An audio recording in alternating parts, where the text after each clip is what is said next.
4 years before the event in 2015, the cruise terminal were asked if they could get 3 queens in the river. But then 18 months before the event, they handed the marine side over to the pilots. So we ran with the ball, if you like, then, and we tried to make it as interesting as possible for the public.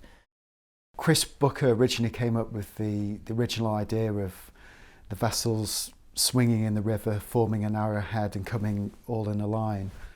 And we've got a fantastic simulator at our office in Woodside, and I'd say about 8 months before we started, to flash up the simulator, we managed to get exact replicas of the ships onto the simulator, and we just started building up the practicing.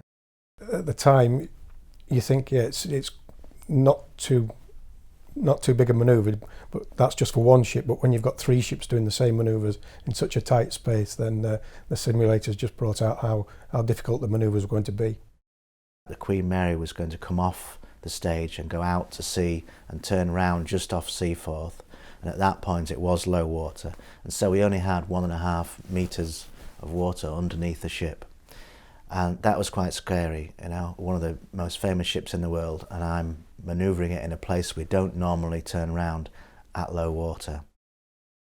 As we completed the turn, the other 2 queens started to come into the channel, so we were all committed now.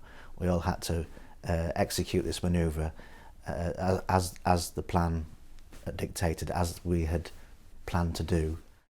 It was quite emotional, actually. Because to see these 3 ships so close together in our river and then have all this ahead of us to do and not make a mess of it was quite daunting. The swing was 15 degrees per minute, and we had to swing 180 degrees, turning round to the right.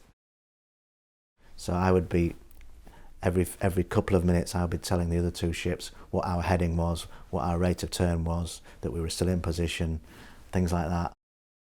Once we were in position, we had to hold that position, which was quite difficult. I think holding position was the real difficult bit. With the wind was building and the tide was getting a bit stronger, but again it looked spectacular.